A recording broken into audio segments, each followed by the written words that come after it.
आइए, good morning साथियों। जैसा कि आप सभी जो है जीके जीएस का क्वेश्चन जो है रोज़ जो है लगभग हमारा यहाँ बुक्स में लगभग 10 क्वेश्चन होते हैं, 15 क्वेश्चन होते हैं, 5 क्वेश्चन होते हैं, लेकिन उसमें पूरा निचोड़ आपको हम बताते हैं। लगभग सैकड़ों क्वेश्चन डेली आपको हम रिवाइज करा रहे हैं। ठीक है, तो आइए इसी क्रम में आज का पहला क्वेश्चन आपका लेते हैं और क्वेश्चन है कि गुर्दा किसको बोलते हैं? तो उसी को हम लोग अन्य नामों से भी जानते हैं। गुर्दा बोले तो क्या? किडनी को ही क्या बोलते हैं? ब्रिक। तो ध्यान रखेंगे कि ये पोर्शन जो है अपना पेट का है ना, दोनों साइड में होता है। ठीक है, गुर्दा, किडनी। और सुनिएगा, इसके बारे में थोड़ा आपको डिटेल्स में बता रहे हैं। यही है अपनी किडनी। ठीक है, ये लीजिए, इसमें ऐसे होता है, ये होता है। ठीक है, इसमें भी ध्यान रखेंगे ऐसे रहेगा, ये सब बनाया हुआ है। अब ये बड़ा छोटा हो सकता है भाई कभी कभी चलिएगा, ये है किडनी। और किडनी में ध्यान रखिएगा कि इसमें कई क्वेश्चन आपको हम पहले भी डिस्कस किए हुए हैं कि भाई किडनी का फंक्शन क्या है। तो किडनी का ही मुख्य काम है हमारा ब्लड जो है उसको प्यूरिफाई करता है। क्वेश्चन देता है, पहला क्वेश्चन क्या कि हमारे बॉडी में ब्लड का प्यूरिफिकेशन कहाँ होता है? पहला ऑप्शन रहेगा हृदय, दूसरा ऑप्शन रहेगा किडनी, तीसरा चौथा और रहेगा। तो बच्चे जनरली जो है कंफ्यूज होते हैं, हार्ट को मारते हैं कि हार्ट में ब्लड जो है प्यूरिफाई होता है, लेकिन ऐसा है नहीं। ठीक है, हार्ट में हमारे बॉडी का जो है सबसे ज़्यादा जो है ब्लड जो है हार्ट में रहता है। ठीक है, लेकिन याद रखेंगे कि किडनी जो है हमारे ब्लड का प्यूरिफाई करता है। प्यूरिफायर है एक तरह से। आजकल आरओ मशीन आ रहा है ना, वो प्यूरिफाई करके पानी देता है। तो ये आरओ मशीन ही एक तरह का है, किसके लिए? हमारे ब्लड के लिए, ब्लड को प्यूरिफाई करता है। तो ब्लड में प्यूरिफाई करने की क्या जरूरत है यार? तो ध्यान रखेंगे, जो भी हम खाना खाते पीते हैं तो उसमें बहुत सारे केमिकल्स प्रोडक्ट जो है हमारे बॉडी में बनते हैं, वेस्ट मटेरियल बनते हैं। उन वेस्ट मटेरियल को हम लोग बाहर निकालते हैं, किसके माध्यम से? या तो यूरिन के माध्यम से, या जो हमारा जो है मल मूत्र है उसके माध्यम से हम लोग क्या करते हैं? बाहर करते हैं। तो यूरिक एसिड का नाम सुने होंगे, यूरिया का नाम सुने होंगे। तो यूरिक एसिड, यूरिया की मात्रा जो है हमारे जो है मूत्र के माध्यम से, यूरिन के माध्यम से क्या होता है? बाहर निकालता है। तो वही हमारे ब्लड में जो यूरिक एसिड है, यूरिया है, उसको क्या करता है? वो फिल्ट्रेशन का काम करता है, अलग करने का काम करता है। कौन? किडनी, गुर्दा, इसी को बोलते हैं वृक्क। अब ध्यान रखिएगा कि ये जो है क्या करता है कि चाय छन्नी जैसा होता है ना हमारा, उसी तरह से छानने का काम करता है। और याद रखेंगे जो किडनी है उसका यूनिट कई बार आपको पढ़ाए हैं, उसको बोलते हैं क्या? नेफ्रॉन। ठीक है, नेफ्रॉन। और क्वेश्चन पूछता है कि किडनी के अध्ययन को क्या कहा जाता है? स्टडी ऑफ ब्रिक किडनी, है ना, तो उसको क्या बोलते हैं? नेफ्रोलॉजी। अब ध्यान रखिएगा, तो ये यहाँ क्वेश्चन है कि भाई ये तो छानने का काम करता है, फिल्ट्रेशन का। और देखेंगे कि आरओ मशीन या फिल्टर मशीन हम लोग लगाते हैं तो उसका भी जो सेल रहता है वो भी गंदा होता है, उसमें भी डस्ट पार्टिकल पूरे भर जाते हैं, उसको फिर क्या करना पड़ता है? चेंज करना पड़ता है। तो उसी तरह से इसमें भी बहुत सारी अशुद्धियाँ जमा हो जाती हैं। कभी कभी क्या होता है कि इसमें सुने होंगे कि किडनी में स्टोन हो गया है, किडनी में स्टोन हो गया है। तो आपको एग्जाम में ये पूछेगा कि किडनी स्टोन जो है उसका पर्टिकुलर केमिकल नाम क्या है, रासायनिक नाम क्या है? तो याद रखेंगे कि उस जो है पथरी, उसको बोलते हैं पथरी। ठीक है, किडनी में जो पथरी हो गया है, स्टोन हो गया है, उसका नाम क्या है भाई? केमिकल नाम। तो याद रखेंगे calcium, yes, calcium oxalate, oxalate, ये ध्यान रखिएगा। तो याद रखेंगे पथरी का नाम क्या है? Calcium oxalate. तो बढ़िया से याद रखिए, क्वेश्चन एग्जाम में आता है। ठीक है, और किडनी के बारे में प्रीवियस चैप्टर में, मैंने प्रीवियस वीडियो में भी बताया है, इसलिए अब ज़्यादा नहीं, इतना ही आपको सीखना है। अब आगे बढ़ते हैं, नेक्स्ट क्वेश्चन देखते हैं। और अगला आपका क्वेश्चन है कि मनुष्य का जो जीभ होता है उसमें जो है स्वाद के लिए जो है, टेस्ट के लिए उस पर जो है बहुत सारे बर्ड्स होते हैं। जीभ को आप पार्टिकुलर जो है निकाल के देखिए या थोड़ा सा माइक्रोस्कोप और उसके माध्यम से देखेंगे तो बहुत सारे जो छोटे छोटे छोटे छोटे बर्ड्स होते हैं, और वो इसी के माध्यम से हमारा क्या होता है, टेस्ट है। जीभ अगर नहीं रहे तो टेस्ट का कुछ भी पता नहीं, क्या जा रहा है उससे कोई मीनिंग नहीं है, ठीक है। तो जीभ पे हमारे जो है स्वाद से संबंधित जो है बहुत सारे बर्ड्स होते हैं। अब कह रहा है कि वो बर्ड्स की संख्या कितनी है, तो हम लोग गिने थोड़े हैं, एक बनाया गया है, एक किसी ने गिना होगा, साइंटिस्ट लोग, है ना, उन्होंने बोला है कितना, लगभग जो है 2000 जो है बर्ड्स होते हैं, ठीक है। 2000, अच्छे 2000 से लेकर कितने, 8000 तक। थोड़ा सा इसको साफ करते हैं। 2000 से लेके 8000 तक बर्ड्स होते हैं। और जीभ के बारे में जानते हैं, यह देखिए 2000 से लेकर 8000 तक बर्ड्स, इसमें कलिकाएं पाई जाती हैं, है ना, कलिकाएं या बर्ड्स कहिए, ये पाए जाते हैं जो स्वाद से रिलेटेड है। अब यहाँ क्वेश्चन पूछता है कि हमारे जीभ में जो है अलग अलग पार्ट है, अलग अलग पार्ट बोलते का, मीठा चीज़ का अलग स्वाद रहेगा, नमकीन का अलग, और तीखा जो हम मिर्ची वगैरह कभी खा लेते हैं तो तीखा यहाँ आगे में लगता है कि यहाँ गर्दन के पास पकड़ता है, अंदर वाले भाग में, पश्च भाग में, पिछले भाग में। तो बिटर का जो है, बिटरनेस, तीखापन जो है वो जीभ के किस भाग में होता है, पिछले, पश्च भाग में, पिछले भाग में होता है। और मीठापन कहाँ होता है, आगे के भाग में होता है, ठीक है। नमकीन साइड में ऐसे होता है, तो इसको भी ध्यान रखना है, ध्यान रखेंगे। तो जीभ जो है हमारे वो स्वाद का के लिए जो है प्रतीक है, स्वाद इसी से हमको पता चलता है। और इसमें जो है स्वाद के लिए कितने बर्ड्स हैं, तो लगभग जो है 2000 से लेकर कितने, 8000 तक बर्ड्स हैं। नेक्स्ट चलते हैं आगे। अगला क्वेश्चन है चीनी।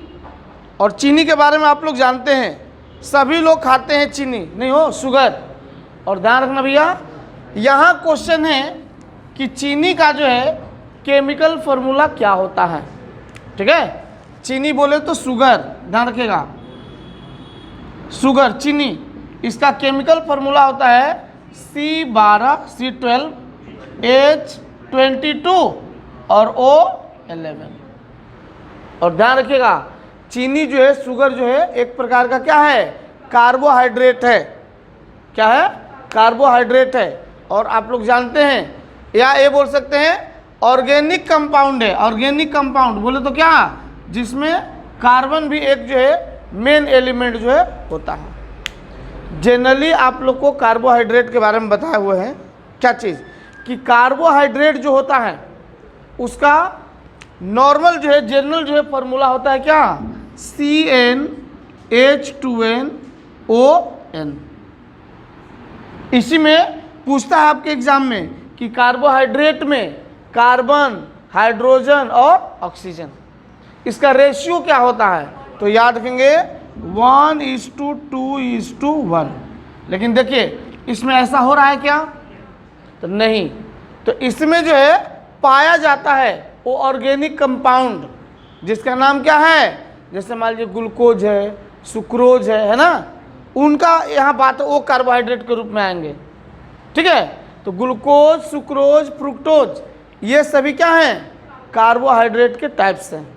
और इसमें भी एक क्वेश्चन पूछता है कि ग्लूकोज, फ्रुक्टोज और सुक्रोज, इनमें सबसे मीठा कौन सा होता है, तो याद रखेंगे सुक्रोज, ठीक है। अगर कंफ्यूजन होगा तो गूगल बाबा हैं, उनसे देख लीजिएगा, ठीक है। सुक्रोज और फ्रुक्टोज जो है वो कहाँ से मिलता है, तो ध्यान रखिएगा, मधुमक्खी सब होती है ना, मधुमक्खी, उसका हनी जो अपने छत्ता में जो है, छतरी में जो है, कॉम उसको जो बोलते हैं, है ना, उसमें जो है फ्रूट से, फ्लावर से वो जो है रस लाती हैं और उसमें क्या करते हैं, इकट्ठा करते हैं, वो कार्बोहाइड्रेट होता है। तो हनी जो होता है, ठीक है, मध जिसको बोलते हैं, मधुमक्खी द्वारा तैयार किया जाता है, तो उसमें क्या पाया जाता है, तो याद रखिएगा वो फ्रुक्टोज है। क्या पाया जाता है, फ्रुक्टोज, ये ध्यान रखिएगा। तो चीनी याद रखिएगा। अब चीनी की बात आई तो थोड़ा सी और चीज़ याद रखिए, चीनी किससे बनाया जाता है। तो जनरली हम लोग बोलेंगे क्या, गन्ना, सही भी है, गलत नहीं है आप, गन्ना से जो है चीनी तैयार किया जाता है, लेकिन उसका एक पार्ट भी है, दूसरा भी चीज़ है, उससे भी गन्ना माने ये चीनी जो है तैयार किया जाता है, शक्कर तैयार किया जाता है। क्या चीज़, चुकंदर, नाम सुने हैं, चुकंदर से भी तैयार किया जाता है क्या चीज़, चीनी। अब चीनी की बात आ गई, गन्ना, तो गन्ना का सबसे बड़ा उत्पादक राज्य तो याद रखेंगे उत्तर प्रदेश, यूपी, और लेकिन लड़े सिपाही और नाम सरदार का है। चीनी का सबसे बड़ा उत्पादक राज्य है कौन, महाराष्ट्र। गन्ना का उत्पादन कौन कर रहा है, यूपी, लेकिन चीनी सबसे ज़्यादा कहाँ बन रहा है। उसका रीज़न है कि चीनी के मिल जो है महाराष्ट्र में क्या है, सबसे ज़्यादा है, सर्वाधिक है, इसीलिए यहाँ पे क्या है, चीनी का उत्पादन ज़्यादा। अब थोड़ा सा देखिए, ये सब वेरिएबल क्वेश्चन है, हो सकता है अभी तक यूपी सबसे गन्ना उत्पादन कर रहा था ज़्यादा, हम लोग 2-4-5 साल का ही पढ़ा हुआ माइंड में जो है उसको बता रहे हैं, मे भी हो सकता है भाई अभी ये डाटा चेंज हो गया हो, तो करंट वाला थोड़ा एक बार देखिएगा। अब सुनेंगे, तो चीनी मिल सर्वाधिक कहाँ है, महाराष्ट्र में। गन्ना का सबसे बड़ा उत्पादक राज्य है कौन भाई, तो याद रखेंगे यूपी। ठीक है, आइए नेक्स्ट देखते हैं, अगला क्वेश्चन देखेंगे। नेक्स्ट क्वेश्चन है यूनिक्स ऑपरेटिंग सिस्टम का ट्रेडमार्क क्या है। तो ध्यान रखिएगा, यूनिक्स किससे संबंधित है पता है, एक ये होता है ना इंटेल सुने हैं, इंटेल जो है क्या है, कंप्यूटर से रिलेटेड जो है कंपनी है ना इंटेल। यह यूनिक्स क्या होता है, देखिए इसका बोल रहा है कि बेल लेबोरेटरीज, ये क्या चीज़ है भाई, इसके बारे में और बढ़िया से जानिएगा, सुनिएगा। तो यूनिक्स जो है ऑपरेटिंग का ट्रेडमार्क की बात आई तो थोड़ा सा और जानिएगा, बता रहे हैं आपको। एक सुने होंगे एग मार्क, ये क्या चीज़ होता है यार। फिर एक ISI मार्क है, ठीक है। तो ध्यान रखेंगे, ये जितने जो है ये एग मार्क वाला के बारे में बता रहे हैं कि खाने पीने के खाद्य पदार्थ के जो सामान है, जो पैक्ड फूड जो आते हैं है ना, उनका एक सर्टिफाइड करने वाली एक कंपनी है ना। वो जो क्या होती है, FSSAI,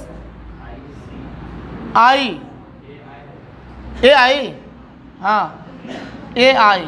तो ये क्या करती है भाई, तो देखिएगा जितने हम पैकेट खरीदते हैं खाने वाले, तो इसका जो है उस पर सिंबल रहता है।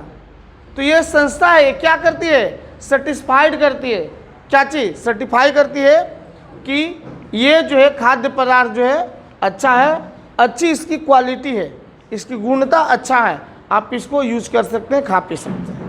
और कई हम बच्चों को छोटे को देखे हैं, वो मम्मी पापा बताए होंगे, वो जैसे ही जाते दुकान पे फटाक से वो देखते, वो क्या डेट देखेंगे, एक्सपायरी डेट कब कब बना है, ठीक है। तो ये सभी चीज़ें होनी चाहिए। तो ये FSSAI जो है ये क्या है, खाद्य पदार्थों को वेरीफाई या सर्टिफाई करने वाली संस्था है। उसी तरह से एक मार्क भी है, और एक मार्क के बारे में पूछता है क्या, इसका मुख्यालय कहाँ है, नागपुर, ठीक है। एक मार्क जो है जो सर्टिफाइड करने वाली कंपनी है, इसका कहाँ है भाई, नागपुर में, याद रखिएगा। ISI वाला जो है, तो जितने देखेंगे कल पुर्जे वाले सामान या बर्तन जो रहते हैं उस पर भी, ये कुकर वगैरह देखिएगा उस पर भी ISI का जो है लोगो, लेकिन ये बाद में इसका ऑब्जेक्शन हुआ था, हटाया गया था, अभी चल रहा है कि नहीं पता नहीं, देखना पड़ेगा। इसलिए कि ISI जो है एक क्या है, गुप्तचर एजेंसी है, कहाँ की, पाकिस्तान की, नहीं ISI जैसे हमारे देश में क्या है, गुप्तचर एजेंसी रॉ, IB है ना, उसी तरह से पाकिस्तान की गुप्तचर एजेंसी है ISI। तो इसीलिए जो है इसके नाम को जो है क्या किया गया था, थोड़ा इस पर ऑब्जेक्शन लिया गया था, फिर हो सकता है सर्टिफाई किया गया होगा, चल रहा। तो ध्यान रखिएगा, यहाँ क्वेश्चन है आपका कि यूनिक्स जो है उसका जो है उस सिस्टम का जो है ऑपरेटिंग सिस्टम है, इसका जो है ट्रेडमार्क क्या है। ट्रेडमार्क का मतलब क्या हुआ, इसको मार्केट में जो है बेचने के लिए, हाईलाइट करने के लिए कैसे हम जानेंगे कि भाई यूनिक्स का है। तो उस पर दिया है कि उसका ट्रेडमार्क है बेल लेबोरेटरीज। इसके बारे में और डिटेल में कभी और बताएंगे, अभी उतना नॉलेज नहीं इसके बारे में। आइए नेक्स्ट है आपको, सफ़ेद रेगिस्तान भारत के किस राज्य में स्थित है। सफ़ेद रेगिस्तान हम भी पहली बार सुन रहे हैं, ठीक है। रेगिस्तान का तो नाम सुने, आइए आइए देखते हैं। रेगिस्तान, ध्यान देंगे, रेगिस्तान को इंग्लिश में डेजर्ट, ठीक है, रेगिस्तान सुनिएगा। और यह है रिवीजन। तो ध्यान रखना भैया, भारत में भी रेगिस्तान है क्या, यस, उसका नाम क्या है, थार। थार रेगिस्तान, मरुस्थल। और मरुस्थल ये कोई जरूरी नहीं है कि खाली रेती ही रेती होगा, उसी को मरुस्थल बोलेंगे। मरुस्थल, स्थल मतलब जमीन, मरु मतलब मरा हुआ है, वहाँ पे किसी भी तरह का, ठीक है, फसल वगैरह, प्लांटेशन वगैरह वो सब जो है नहीं किया जा सकता है, वहाँ पे पौधे नहीं उगेंगे। तो कोई कोई ऐसा भी जगह हुआ केवल वहाँ बर्फ ही बर्फ है, अंटार्कटिका नहीं है, है ना, ये सब बर्फ ही बर्फ है, तो वो भी एक तरह का क्या है, रेगिस्तान है। वहाँ पे कोई भी फसल जो है, प्लांट वगैरह उगेगा नहीं, वो भी रेगिस्तान है। और ये रेगिस्तान का बात कर रहे हैं, there is nothing but sand, वहाँ बालू के सिवा, रेती के सिवा, पत्थर के सिवा और कुछ है ही नहीं, वो है रेगिस्तान। अब आइए इसके बारे में थोड़ा चर्चा करते हैं।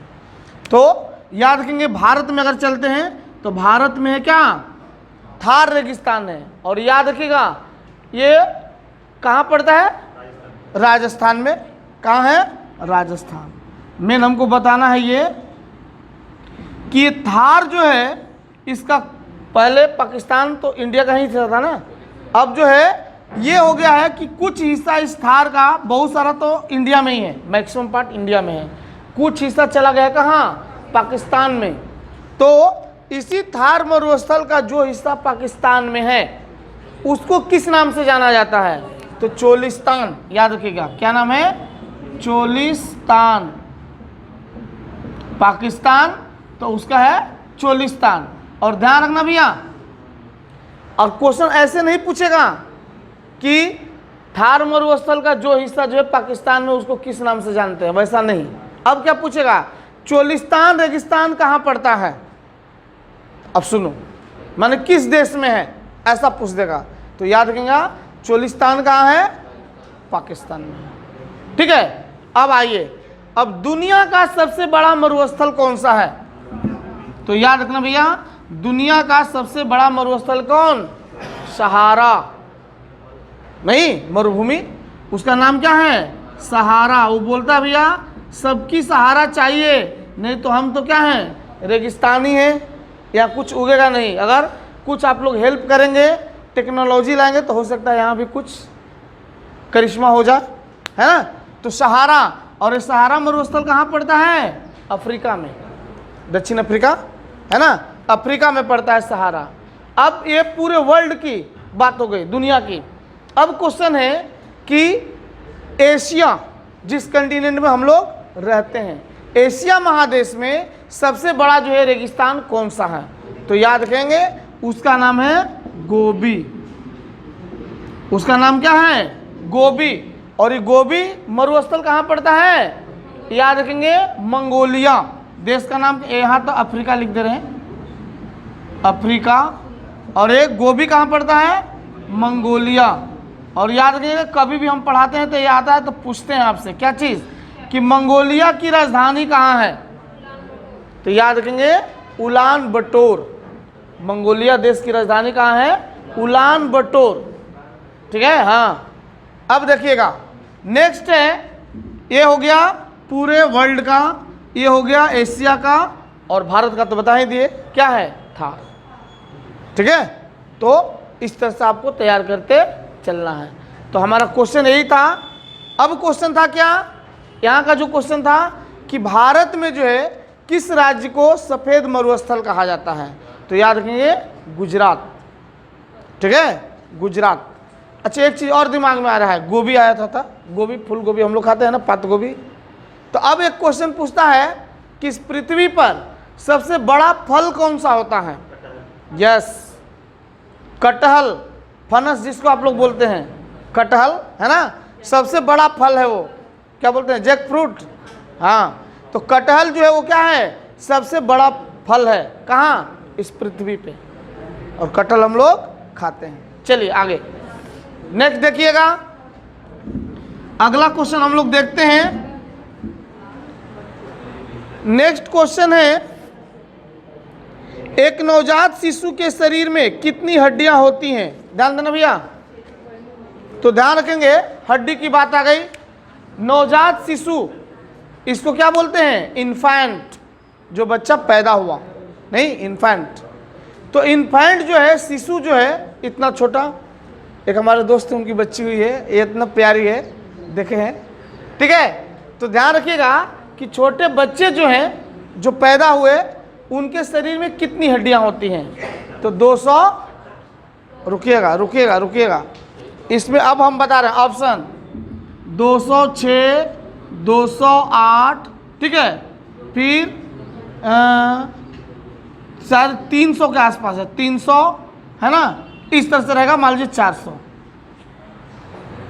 तो ध्यान रखना भैया, ऐसे जनरली अगर क्वेश्चन पूछता है कि मानव शरीर में, मनुष्य के शरीर में कितनी हड्डियां होती हैं, तो आंसर मारना है 206। मान लीजिए ऑप्शन में 206 नहीं है, तब मारना है 208। ठीक है, लेकिन मानव शरीर की अब बात नहीं हो रही, यहाँ क्या हो रही है, जो बच्चा पैदा हुआ उसके शरीर में कितनी हड्डियां होती हैं। तो याद रखेंगे, लगभग जो है कहीं कहीं वेरी करता है, कहीं कहीं 250 भी मिलता है, कहीं कहीं 300 मिलता है। ठीक है, लगभग जो है 300 के आसपास मिलता है। तो ध्यान रखिएगा, मान के चलिए कि एवरेज रखिए 300। नवजात शिशु जो है उसके शरीर में हड्डियां कितनी होती हैं, 300। अब बाकी भाई जैसे जैसे बड़े हो गए तो क्या हो गया बताया कि 206 या 208 होता है, तो बाकी सब कहाँ चले गए, तो ध्यान रखिएगा, गए नहीं कहीं, वो आपस में क्या हो जाते हैं, मर जाते हैं, माने मर्ज हो जाते हैं या जुड़ जाते हैं। ठीक है, और हड्डी की बात आ गई, थोड़ा ध्यान दीजिएगा। सुमतान वाले भैया हंस रहे हैं, हम अच्छा नहीं दिख रहे हैं आज तो बहुत स्मार्ट दिख रहे हैं यार।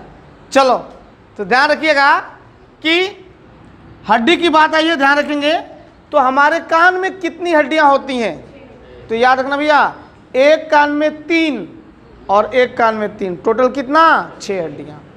और इस चेहरे में कितनी हड्डियां होती हैं, तो याद रखेंगे, च से चेहरा, च से 14 हड्डियां होती हैं।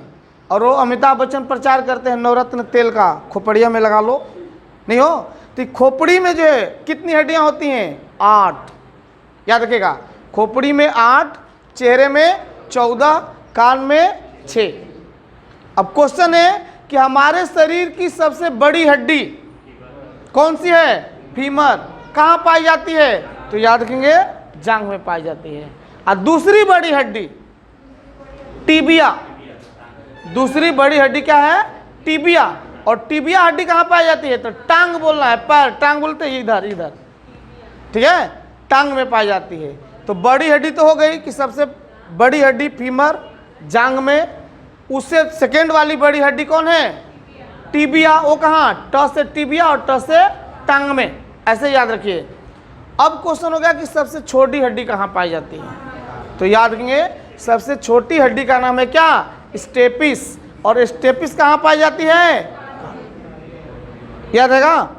और एक चीज आपको याद होगा, हम बताए थे आंख वाले पार्ट में कि हमारे बॉडी का वो कौन सा पार्ट है जो जन्म से लेकर मृत्यु तक उसके आकार में चेंज नहीं होता है, आंख की पुतली।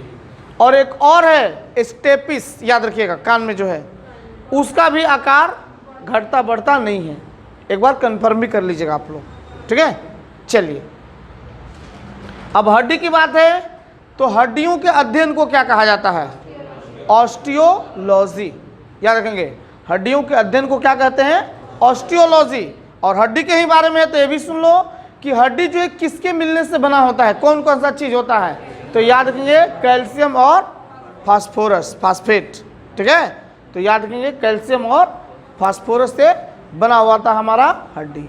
अब हमारे बॉडी का सबसे हार्ड, कठोर, मजबूत, मजबूत पहले बोलिए, मजबूत जो है, मजबूत और कठोर में अंतर है, ध्यान रखिएगा, अभी चर्चा कर रहे हैं। हमारे बॉडी का सबसे मजबूत हड्डी कौन सी है, तो याद रखिए जबड़े की हड्डी, ये जबड़ा है ना, ये हड्डी जो है सबसे मजबूत होती है पूरे बॉडी की। कभी कभी एक्सीडेंट होता है, अब ये समझ लो किसी का अगर टूट गया तो समझो कि कितना बड़ा हादसा हुआ होगा, समझ रहे हैं। हाँ, तो सबसे मजबूत कौन है, जबड़े की हड्डी। लेकिन सबसे कठोर कौन सा हड्डी होता है, तो याद रखिए ये दांत जो है, दांत का इनामेल, दांत का पार्ट है इनामेल, वो जो है क्या होता है, सबसे जो है क्या है, कठोर होता है।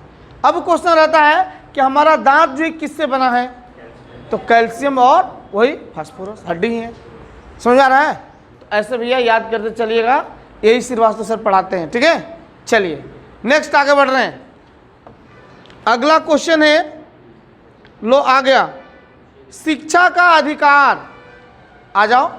और इस शिक्षा का अधिकार क्या है भैया, तो हमारे बहुत सारे अधिकार हैं, राइट्स, राइट्स सुने हैं, राइट दो है, स्पेलिंग का अंतर है। एक राइट होता है हमारा अधिकार, एक राइट होता है दंगा, दंगा होता है ना, मान लीजिए दो कम्युनिटी के बीच जो है लड़ाई हो गई, वो थोड़ा उग्र रूप धारण कर ली, तो उसको भी राइट बोला जाता है। उसको कंट्रोल करने के लिए पुलिस आती है, अपना सायरन बजाते करते आएगी, ठीक है, और करेगी तो देखेगी भैया ये भागने वाले नहीं है, सुमथाना वाला और जूझ रहा है, तो क्या करती है, वो अश्रु गैस का गोला फोड़ती है। पढ़ा हुए थे प्रीवियस वीडियो में कि अश्रु गैस का जो गोला होता है उसमें किस केमिकल का प्रयोग किया जाता है, बताइए, क्लोरोएसिटोफिनॉन, ठीक है। क्वेश्चन अगर पूछता है कि पुलिस जो है, ठीक है, भीड़ को या दंगा को कंट्रोल करने के लिए जो अश्रु गैस के गोलों को फोड़ती है, वो धुआं धुआं स्मोक हो जाता है, तो उसमें किस केमिकल का प्रयोग किया जाता है, तो ध्यान रखेंगे क्या चीज़, तो क्लोरोएसिटोफिनॉन। और जो है गैस जो है आंख में आ गई, सभी लोग जो है अब आंख मलना शुरू करेंगे, आंख में जलन होगी, सब इधर उधर भागना चालू कर दें, ये चीज़ ध्यान रखिएगा। थोड़ा साइड का भी हम लेके चलते हैं, इसीलिए हमने बोला है क्या जीके जीएस मिसलेनियस से ये आप देखते चलना है। तो आइए यहाँ पे हमारा क्वेश्चन क्या था, हाँ अधिकार, तो ध्यान रखना भैया हमारा संविधान बाबा साहब अम्बेडकर उनके साथियों ने जो तैयार किया, ड्राफ्टिंग कमेटी के अध्यक्ष थे कौन, बाबा साहब अम्बेडकर। तो संविधान रेडी हो गया, और हमारा संविधान क्या है भैया, एक कानून की पुस्तक है। अगर कोई पूछ दे कि संविधान क्या है, व्हाट इज कॉन्स्टिट्यूशन, तो आपको बताना है कि कॉन्स्टिट्यूशन क्या है, लॉ एंड ऑर्डर का एक जो है संग्रह है, एक पुस्तक है, ठीक है। और हमारा संविधान हमको बहुत सारा अधिकार देके गया है। और जब संविधान हमारा बना उस समय मूल जो संविधान है, ओरिजिनल है, उसमें हमारे अधिकारों की संख्या कितनी थी, 7। लेकिन आगे चलकर जो है एक इसमें से हटा दिया गया, कौन सा, संपत्ति का अधिकार, तो अब कितने हो गए, 6, ठीक है, अब कितने हो गए, 6 हो गए। तो ध्यान रखिएगा कि अभी अगर क्वेश्चन पूछता है कि वर्तमान में जो है हमारे मौलिक अधिकारों की संख्या कितनी है, तो क्या बोलेंगे, 6। तो भाई यहाँ से एक हटाया गया संपत्ति के अधिकार को, उसको तो कहीं जगह दिया गया होगा, यस, ये नहीं कि हटा के फेंक दिया कहीं भी जा, नहीं, उसको भी जगह दिया गया है।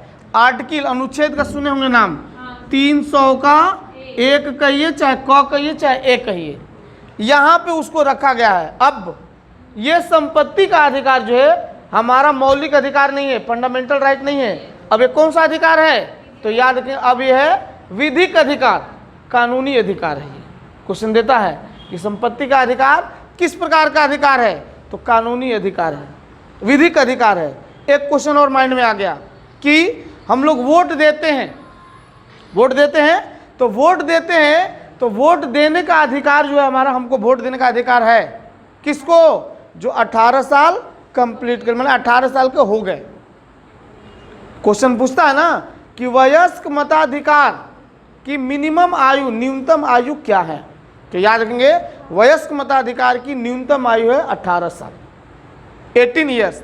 तो 18 ईयर के जो कम वाले हैं, 17, 15, 16 इस एज वाले हैं, उनको ये अधिकार नहीं है, वोट देने का अधिकार नहीं है उनको। तो याद रखिए क्वेश्चन है यहाँ कि वोट देने का अधिकार जो है हमारा किस प्रकार का अधिकार है? तो याद रखेंगे राजनीतिक अधिकार है। क्या बोलेंगे? राजनीतिक अधिकार है। बहुत बढ़िया क्वेश्चन है, पूछता है ये। अब आइए, तो संपत्ति के अधिकार को हटाकर 300 के 1 में रख दिया गया। अभी प्रेजेंट में कितने? 6। तो इन्हीं में से कुछ जो है ये शिक्षा का अधिकार है, ठीक है, शिक्षा का अधिकार है। अब क्वेश्चन कह रहा है कि ये शिक्षा का अधिकार जो है इसको किस अनुच्छेद में रखा गया है? अनुच्छेद, तो ध्यान रखिएगा 21 का ए, ऐसा याद रखिएगा। 21 का ए में, क में रखा गया है क्या? शिक्षा का अधिकार। अब थोड़ा सुनिएगा, अब यहाँ आए तो बहुत सारा चीज बता रहे हैं। कुछ कुछ जो है अनुच्छेद इंपॉर्टेंट जो अक्सर एग्जाम में आपके पूछते रहते हैं, तो ध्यान रखना है। तो पहला रहेगा कि अनुच्छेद जो है एक किससे संबंधित है? तो याद रखिएगा अनुच्छेद 1 में यह वर्णन किया गया है कि भारत जो है क्या है? राज्यों का संघ है। अभी भी भारत जो है वो क्या है?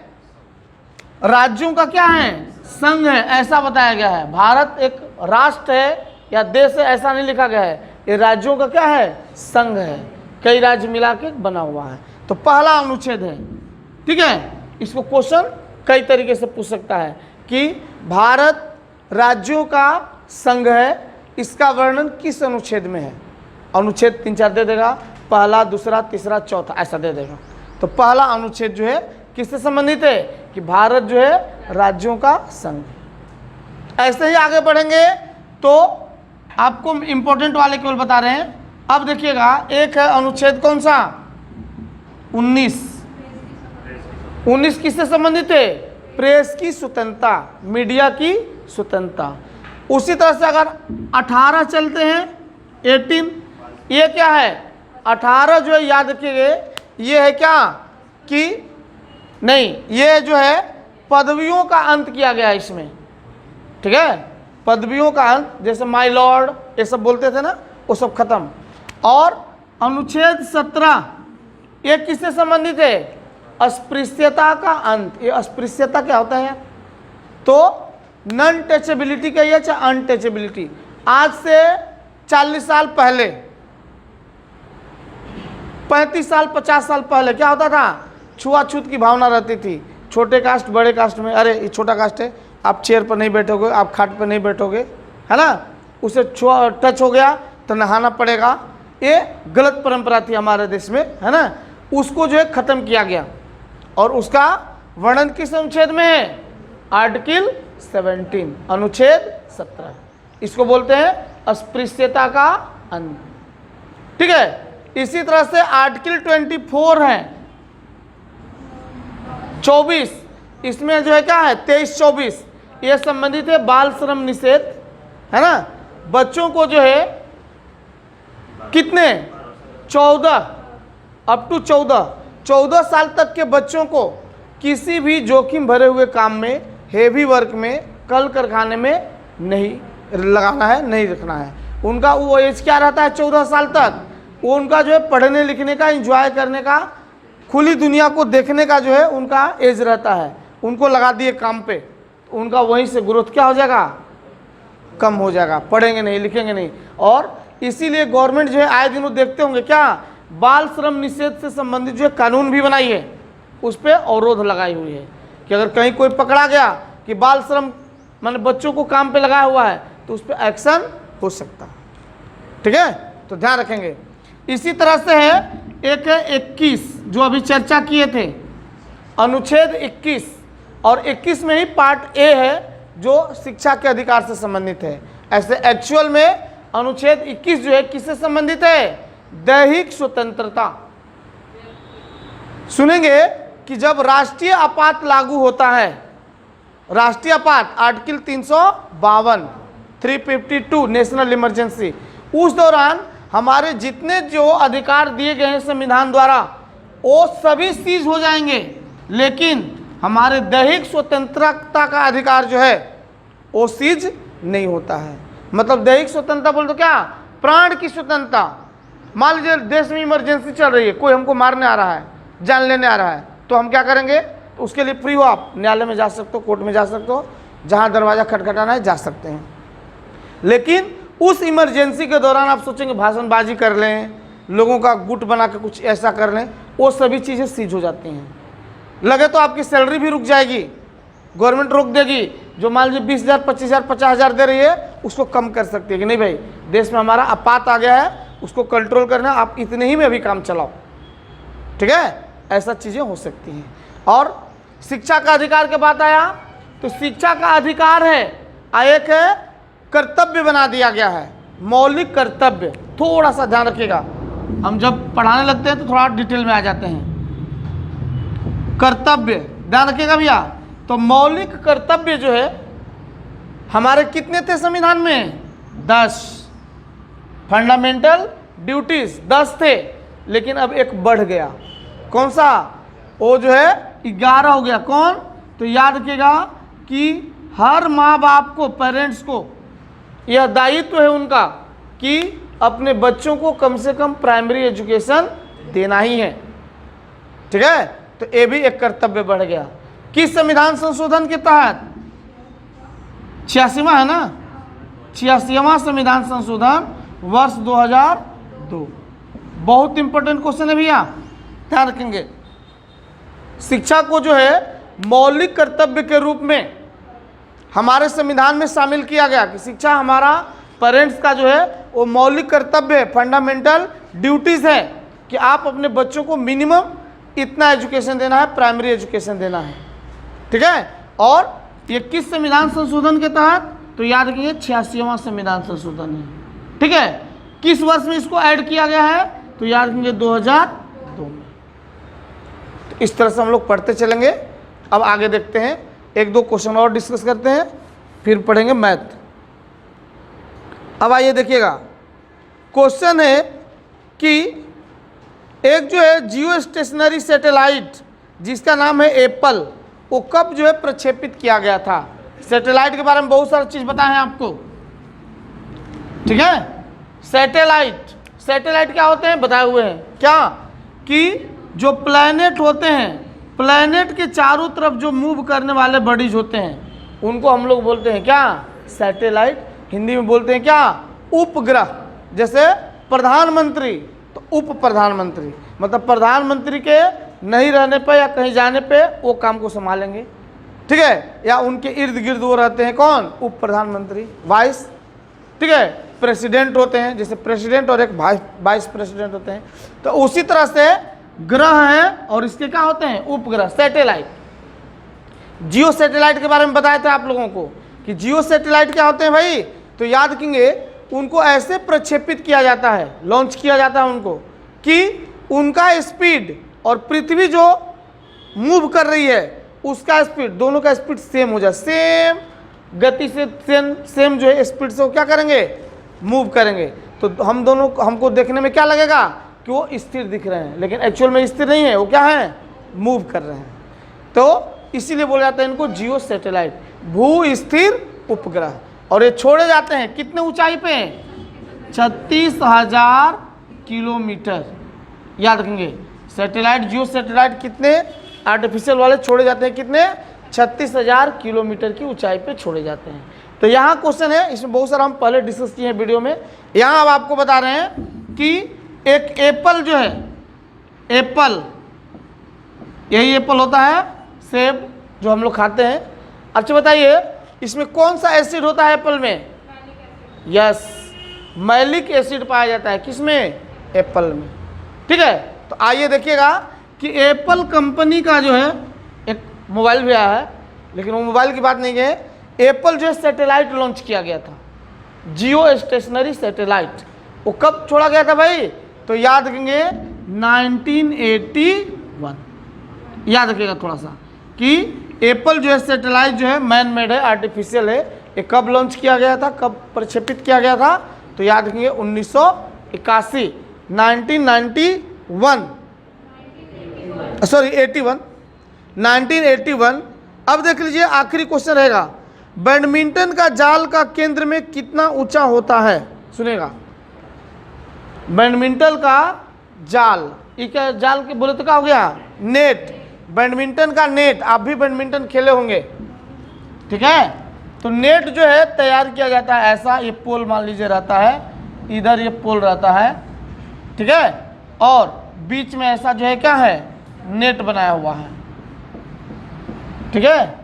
तो कह रहा है कि नेट जो है इसका बीच में हाइट कितना होता है, मतलब यहाँ से हाइट कितना होता है इसका?